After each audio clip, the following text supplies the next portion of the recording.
শুক্রবার শহরে অগ্নিকাণ্ড, কসবায় ঝাঁ চকচকে মলে আগুন লাগে। দমকলের 15টি ইঞ্জিন কয়েক ঘন্টার চেষ্টায় আগুন নিয়ন্ত্রণে আনে। যদি হতাহতের কোনো খবর নেই, সামনে আসে মল কর্তৃপক্ষের গাফিলতির ছবি।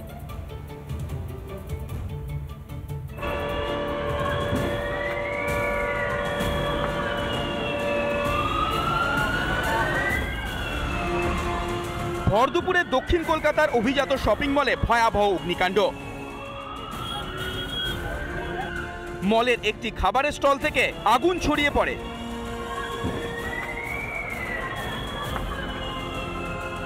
কালো ধোঁয়ায় ঢাকে কসবার শপিং মল চত্বর। কসবার এই শপিং মলে এখনো অবধি কিন্তু গলগল করে কালো ধোঁয়া বেরোচ্ছে। বিশ্বরূপ আরও একবার শপিং মলের ছবিটা দেখাও। গীতাঞ্জলি স্টেডিয়ামের একেবারে সংলগ্ন কসবার এই শপিং মল, সেই শপিং মলে অগ্নিকাণ্ডের ঘটনা ঘটে। এবং যেটা সব থেকে স্বস্তির খবর, যে সমস্ত কর্মীরা বা যে সমস্ত মানুষ শপিং মলে অগ্নিকাণ্ডের সময় উপস্থিত ছিলেন, অন্তত এখন অবধি যা খবর, তাদের প্রত্যেককে নিরাপদে বের করে আনা গিয়েছে। দ্রুত খালি করা হয় গোটা মল, নিরাপদে বের করে আনা হয় শপিং মলের কর্মী ও অন্যান্যদের। আতঙ্ক ছড়িয়েছে, অসুস্থ হয়ে পড়েছেন অনেকে। এবং এই মুহূর্তে অ্যাক্রোপলিস মলের সামনে আমার ভিডিও বিষয় ছবিগুলো দেখাও।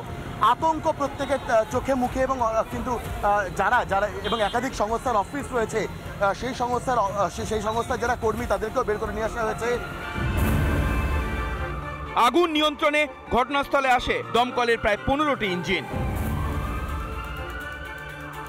আনা হয় হাইড্রোলিক মইও।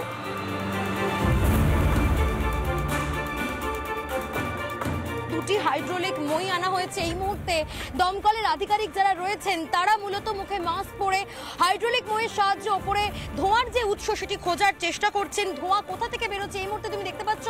কাঁচগুলি ভাঙা হয়েছে, শপিং মলের বিভিন্ন কাঁচ, সেই কাঁচগুলি কিন্তু ভেঙে ফেলা হয়েছে। দমকলের প্রায় 3 ঘন্টার চেষ্টার পর অবশেষে আগুন নিয়ন্ত্রণে আসে। আগুনের ধোঁয়ায় অসুস্থ হয়ে পড়েন অনেকেই, যদিও হতাহতের কোনো খবর পাওয়া যায়নি। স্মোকটাকে বার করতে চাইছি, ওই কোনো লোক ভেতরে নেই।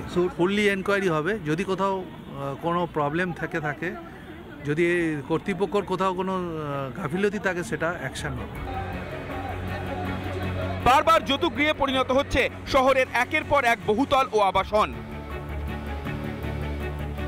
কাদের গাফিলতিতে বারবার প্রাণ সংশয়ে পড়তে হচ্ছে কয়েক হাজার মানুষকে? কেন নেই নিয়মিত নজরদারি? শুধু তদন্ত করে দায় এড়াতে পারে দমকল? রিপাবলিক বাংলা। কসবার ওই শপিং মলে চূড়ান্ত অব্যবস্থা। আপৎকালীন সময় বন্ধ বাইরে বেরোনোর দরজা, ফায়ার এক্সিট সিঁড়িতে মজুদ ব্যানার। নামতে গিয়ে অসুস্থ হয়েছেন অনেকেই। অগ্নি নির্বাপক যন্ত্র ব্যাপক গলদ। কোনো প্রাণহানির ঘটনা ঘটলে দায় নিত তো মল কর্তৃপক্ষ?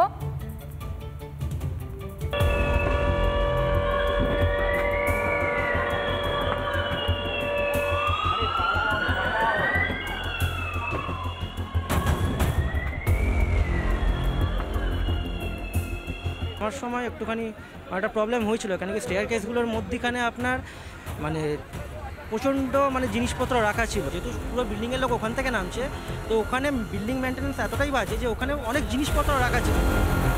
শহরের ঝাঁ চকচকে শপিং মল, সেই মলেই চূড়ান্ত অব্যবস্থার ছবি। আগুন লাগার পর মল দ্রুত খালি করতে গিয়েই হয় বিপত্তি। ফায়ার এক্সিটের সিঁড়িতে ঠাসা পোস্টার ব্যানার, ফলে দ্রুত মল ছাড়তে সমস্যায় পড়েন অনেকে। কেন আপৎকালীন বেরোনোর দরজায় পোস্টার ব্যানার রাখা? রিপাবলিকের প্রশ্ন, দরজা বন্ধ করে এড়িয়ে যাওয়ার চেষ্টা মলের কর্মীদের। ফায়ার এক্সিটের ভিতরের একটা অংশ, অর্থাৎ যে সিঁড়ি, সেই সিঁড়ি কিন্তু একটি যে হোর্ডিং বা একটি যে স্ট্যান্ডি, সেই স্ট্যান্ডি দিয়ে ব্লক। দাদা, যদি সম্ভব হয় একটু দরজাটা যদি একবার খোলেন। ভেতরে একটা রাস্তা ব্লক কেন? ভেতরে রাস্তাটা ব্লক, সেটা আমাদের ম্যানেজমেন্ট বলতে পারে। মলে আগুন লাগতেই শুরু হয় তাড়াহুড়ো। এই আপৎকালীন সময়ও বন্ধ করে রাখা হয় মল থেকে বাইরে বেরোনোর দরজা। কেন বন্ধ দরজা? প্রশ্ন শুনে চোটে লাল দমকল আধিকারিক। একটা স্ট্রাকচার ব্লক করে রাখা, ওটা এখন বন্ধ, যখন খোলা ছিল। এখন তাহলে ব্লক হয়ে গেল। টেকনিক্যাল ব্যাপারটা আপনার কাছে, আমরা জানতে চাই। টেকনিক্যাল ব্যাপার আমরা জানতে স্যার, আমরা জানতে চাইছি, আমরা জাস্ট জানতে চাইছি। শপিং মলের অগ্নি নির্বাপন যন্ত্রেও ব্যাপক গলদ সামনে এলো। অধিকাংশ অগ্নি নির্বাপক যন্ত্রের ওপর নেই কোনো সার্ভিসিং ও রিফিলিং ডেট। এখানে দুটি ফায়ার এক্সটিংগুইশার রয়েছে, যে ফায়ার এক্সটিংগুইশারে কবে লাস্ট পরীক্ষা করা হয়েছিল, কবে রিফিল করা হয়েছে, কবে আবারও রিফিল করতে হবে, কি ধরনের ফায়ার এক্সটিংগুইশার এবং যিনি তদারকি করছেন তার সিগনেচার, কোনো কিছুই কিন্তু নেই। দ্রুত বেরোতে না পেরে ধোঁয়ার মধ্যে অনেকের শুরু হয় শ্বাসকষ্ট, ফলে মল লাগোয়া গীতাঞ্জলি স্টেডিয়ামে আশ্রয় নেন তারা। এই অ্যাক্রোপলিস মলে জানো বহু অফিস রয়েছে এবং যখন এই অগ্নিকাণ্ডের ঘটনা ঘটে ঠিক 12:10 ঠিক সেই সময় কিন্তু এখানে বহু কর্মীরা তারা উপস্থিত ছিলেন, যারা এই মুহূর্তে এখানে উপস্থিত রয়েছেন। তার এই মুহূর্তে কিন্তু গোটা এই গীতাঞ্জলি স্টেডিয়ামে তারা ছড়িয়ে ছিটিয়ে বসে রয়েছেন, তারা অপেক্ষা করছেন কখন সিচুয়েশন ঠিকঠাক হয়। অব্যবস্থার কথা মানতে নারাজ মল কর্তৃপক্ষ। আমি যেখান থেকে নেমেছি সম্পূর্ণ ক্লিয়ার ছিল, আমি তো নিজে নেমেছিলাম, আমার সঙ্গে অনেকে ছিল। এবার অনেকে এটা বলছেন যে ক্লিয়ার ছিল না, সেটা আমাদের দেখতে হবে, কিন্তু জেনারেলি এটা হওয়ার কথা নয়। উই উইল অবভিয়াসলি ইনভেস্টিগেট, কারণ আমাদের কখনো অ্যাক্রোপলিস মল 9 বছর ধরে রান করছে, কোনো দিন কোনো সমস্যা হয়নি। কর্তৃপক্ষের গাফিলতিতে যে কোনো সময় ঘটতে পারত বিপর্যয়, ব্যবস্থা নেওয়ার আশ্বাস দিয়ে দায় ছাড়লেন দমকল মন্ত্রীও। ফুললি এনকোয়ারি হবে, যদি কোথাও কোনো প্রবলেম থাকে, যদি কর্তৃপক্ষের কোথাও কোনো গাফিলতি থাকে সেটা অ্যাকশন হবে। মলের অগ্নি নির্বাপক ব্যবস্থার চূড়ান্ত গাফিলতি।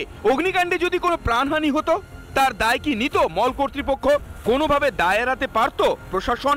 কেন অগ্নি নির্বাপক ব্যবস্থা নিয়মিত ব্যবধানে খতিয়ে দেখা হয় না? শহরে একের পর এক অগ্নিকাণ্ডের পরও কেন শিক্ষা নেয় না প্রশাসন? রিপাবলিক বাংলা। আর কসবার এই শপিং মলে যে আগুন লেগেছে তাতে একাধিক প্রশ্ন উঠতে শুরু করেছে। প্রাথমিক তদন্তে একটি রেস্তোরাঁ থেকে আগুন ছড়ায় বলেই অনুমান দমকলের। আর এরপরই শপিং মলের রুফটপ রেস্তোরাঁগুলি বন্ধ করে দিতে হবে বলে মন্তব্য করেন কলকাতার মেয়র ফিরহাদ হাকিম। কসবার মলে আগুন লাগার পর রুফটপ রেস্তোরাঁগুলি বন্ধ করা নিয়ে মেয়র পরিষদের বৈঠকে আলোচনা হয়েছে বলেও জানান মেয়র।